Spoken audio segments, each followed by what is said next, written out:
addressing burnout is something that we ought not have any shame around. Yeah. And in fact, when we address our burnout, we are being of service to others. But it's important to do it not just to be of service to others, but to see ourselves as part of that systemic whole. Yeah. Especially as leaders. No one wants to follow a burnt out leader. Even if they're hiding it with all their might, you can just feel in your energy where they are. Allowed. You are allowed to be whole. I'm Dr. Caneel Joyce. I'm here to affirm that you are not missing anything.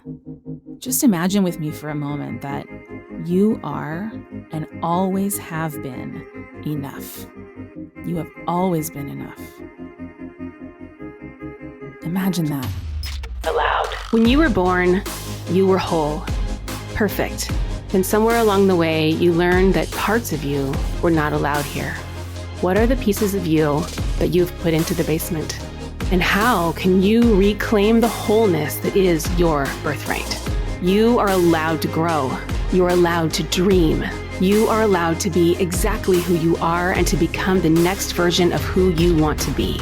Start your journey of exploration with me right now on Allowed. You are allowed to be whole. Today's brilliant guest, Erin Rocchio, is a friend and collaborator. I met Erin through our work together at the Evolution Coaching Firm, a firm in which she is a partner, and I formerly was a partner, and I still collaborate with them on occasion. And she's going to be teaching us about wholeness and what keeps us away from that, and especially burnout, which is one of the most severe ways to feel separated from your aliveness. Hi, Erin. Hi, Caneel. Thanks for having me. So lovely to be back. Thanks so much for being here. Erin, tell us about, I know we're going to talk about burnout a lot, but the goal is not just not to be burnt out, is it? What's the reason why this is such important work to focus on? When we are disconnected from parts of ourselves, when we have denied our own needs, denied our dreams, and compartmentalize or try to fit into a box that's not actually ours or was made for us, it can lead to suffering.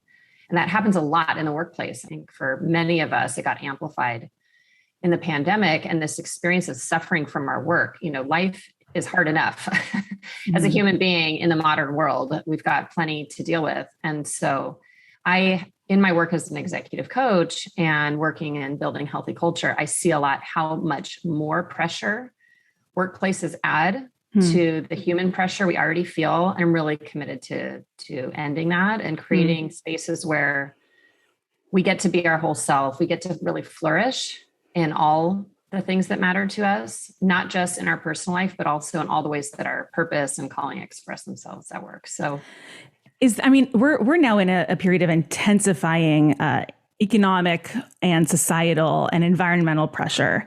And I know a lot of businesses, especially in the last few months, in particular, kind of since the Russia-Ukraine invasion, we've been feeling the pressure of the markets, of inflation. And I know that a lot of my client companies are kind of hunkering down, even doing strategic pivots, getting ready. This is a time where the instinct is really like, we've got to push. This is existential.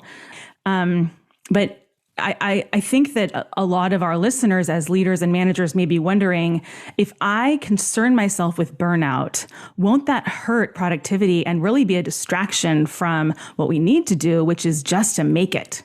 Right. Yeah, that's such an important question. And one of the things that I've noticed in leaders is that burnout is amplified when you hold responsibility for other people in your care. And so I'm most concerned about organizational leaders, cultural leaders who have their own human needs that they are wrestling with, and they're also responsible for caring for large groups of people. And it's fine doing things the way we've done them if we have one crisis and then we get to recover. And we might have another crisis and then we get to recover. Right now, we are dealing with crisis upon crisis upon crisis, and the gap between the crises is getting smaller. And so it feels like we're sprinting a marathon.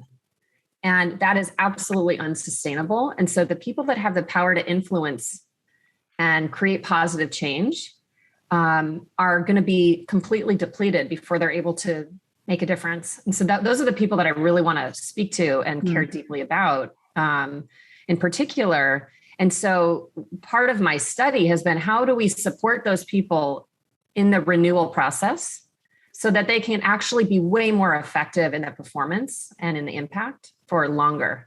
And so part of my work with Wholeness at Work is not just looking at you in this moment of time in your career, but the arc of your career, the arc of your legacy, right? And we really can't sustain positive change if we're not tending to ourselves in the process. It's not antithetical to performance. It's actually required for performance. How do we stop when it feels like we're on this? It's not even a hamster wheel. It's like a tidal wave wheel. And we're struggling to keep up. I mean, are you asking us to stop? Yeah, no, I'm not asking you to stop. What I'm asking you to do is pause.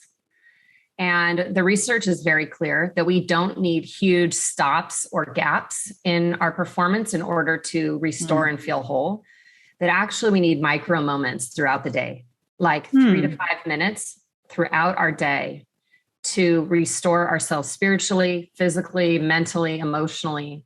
And I've got a lot of practices on those dimensions for folks to do this, but it's small. It's small micro moments of stepping away, pausing, tuning into yourself, saying, what do I need? What does this moment need?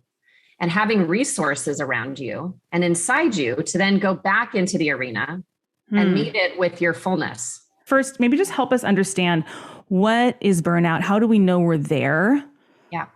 Yeah. So workplace burnout really is well studied and actually has 3 distinct symptoms. So the first symptom is you start to feel exhaustion, not just physical exhaustion, but emotional. So the way I've experienced this personally in my career is like, I notice I'm on a hair trigger. Like I'll just, get upset about something that is inconsequential, or I'll get emotional. But the feeling of depletion and exhaustion is so severe. So that's the first symptom. The second one is we start to get cynical and feel hopeless about our ability to control or change things. So cynicism is huge. Withdrawal is another component of that. So it's the pieces of, essentially it's saying the people and the ways in which I would normally restore myself, I feel are not going to make a difference. So I'm going to pull away. And so now it exacerbates the issue. And then the third is we start to depersonalize, which is like, especially for those of us in a caring role or teaching position or leadership position where people are involved, we stop caring. It's a survival mechanism. We have to separate and detach, and we detach and depersonalize. And then you couple that with cynicism and the exhaustion, and then we go into the depths of despair, a burnout, if you will. Oh, wow. And it can take place gradually, I've noticed. So I have a resource on my website that I'd love to have you share. But first it is, there's phases that we go through. So the first is like, I'm just going to prove myself even harder. I'm going to work harder. I'm going to double down, right? For those of us, like that's normal course of business is to push harder, work harder. Fine. That's great. The problem comes in right around the next piece where we start to neglect our own needs. I feel I need rest. I feel I need a break to stop and rethink what we're doing here. I'm going to ignore that need and ignore that voice and just power through.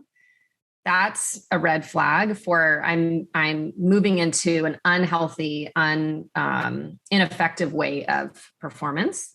It's like most people don't realize they're in burnout until they're in the ER. They go, oh my God, I'm having heart palpitations or whatever. And that is obviously my hope is that we can catch people well before that.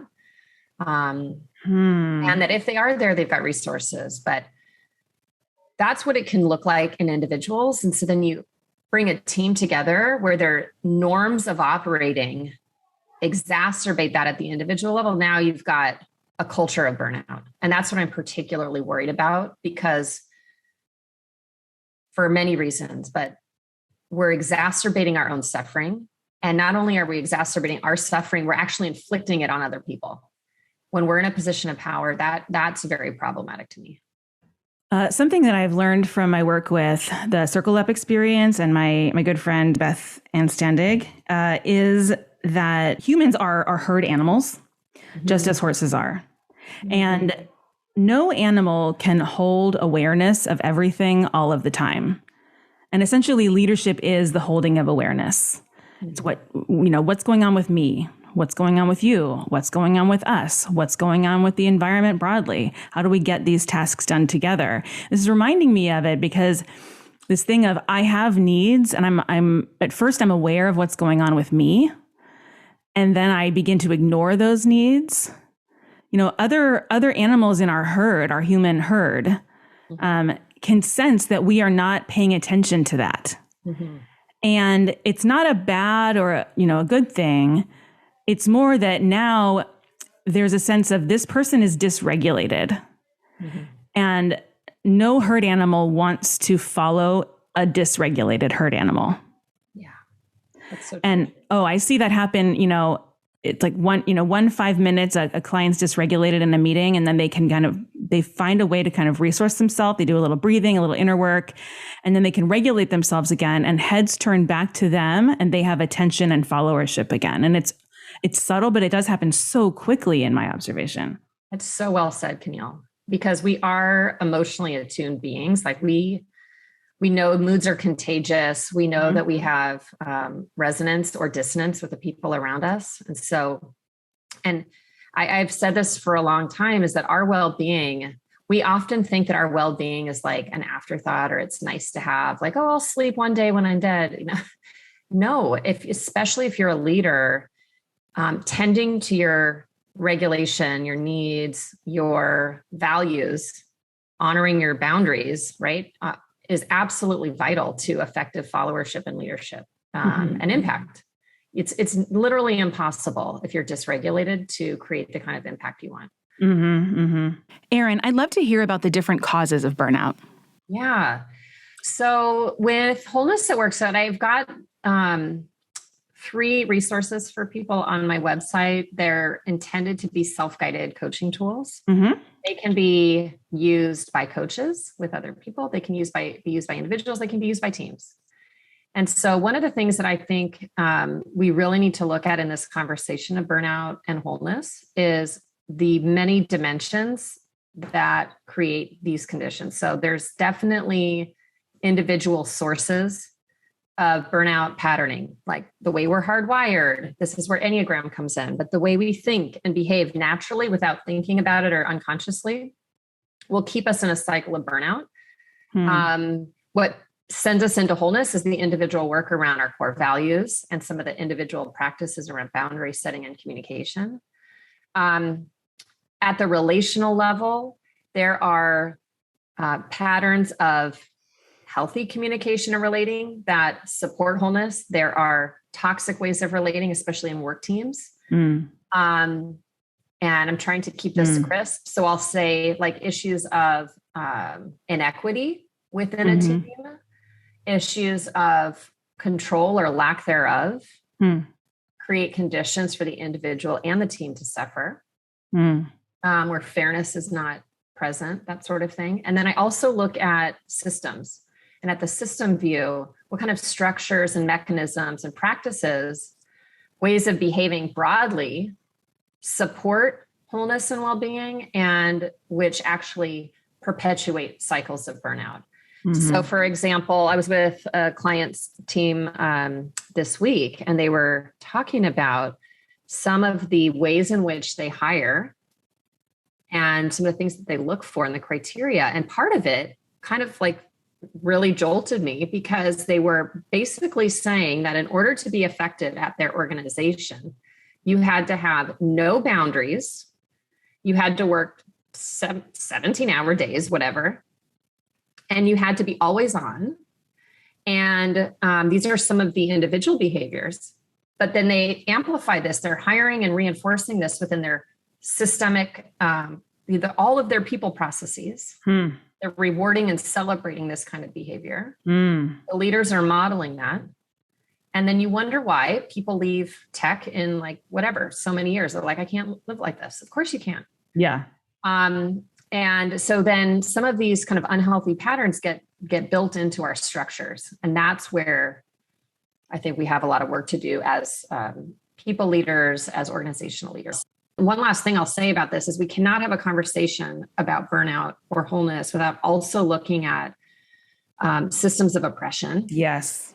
And all the ways in which oppressive models overlay onto teams, organizations, and individuals. So we will never flourish without looking at that very acutely and deeply. And so I think it's important to have a very honest, well-educated conversation about how oppression also overlays into the burnout piece as well. Absolutely. And what's coming to mind is the energetic effort that it takes to be a minority or the token woman in the room, and how many things you feel you need to track just to make it through the meeting effectively and without exacerbating any of the already pre-existing systems of oppression that are present in the room. Yeah. And so I really like your model that it nests the individual within the context of how does the individual and their individual differences, whether it's something demographic or a neuro difference or a personality difference, how does that interact with the environment they're in?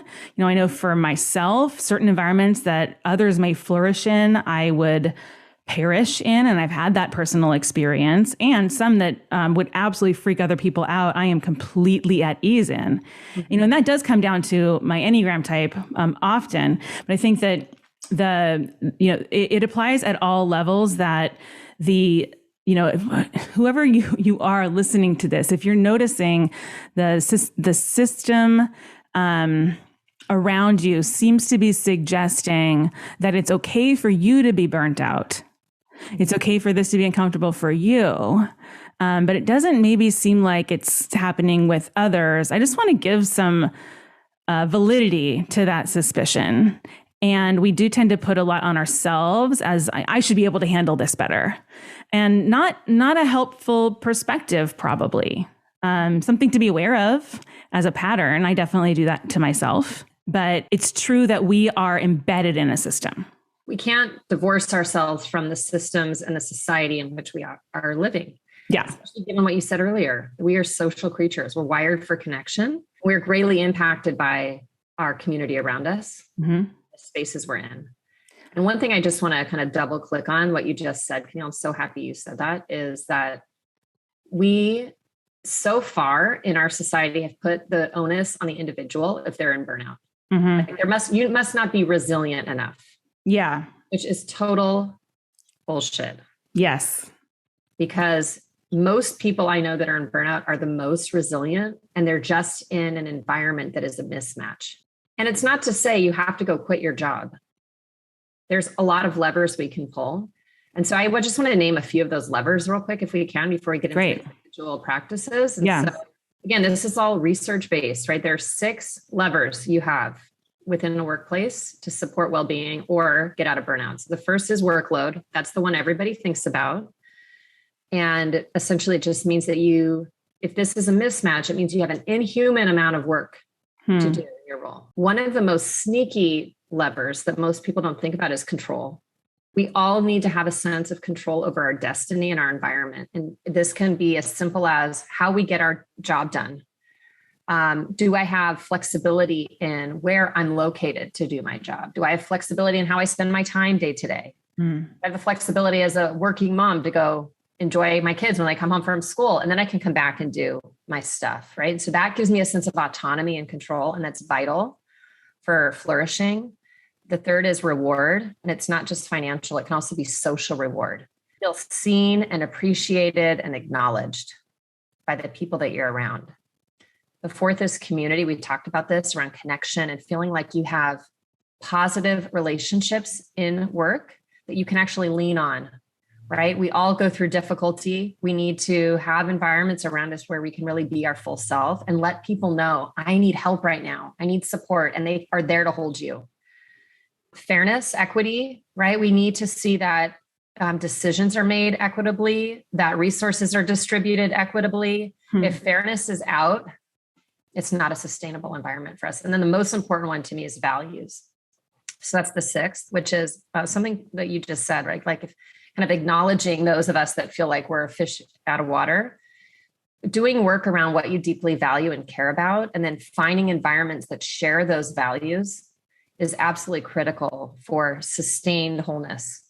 We all know what it feels like to be in a mismatched environment where people are saying, oh yeah, sure, we care about people. And, and yet they're making decisions where you go, oh my God, that feels out of integrity for me. And that is a tremendous source of burnout, actually. So Erin just walked us through the ultimate guide to burnout. We discussed the causes of burnout, its symptoms, and 6 levers that you can pull to try to alleviate and reduce burnout in the workplace. In part 2 of this episode, we're going to get into how the Enneagram is related to burnout. Erin is going to walk us through the 9 points of the Enneagram and shine some light on how and why your type tends to burn out. After that, she's going to walk me through a boundary setting exercise based on my Enneagram type, which she developed for her incredible new product, the Enneagram Burnout Deck. I'll see you there.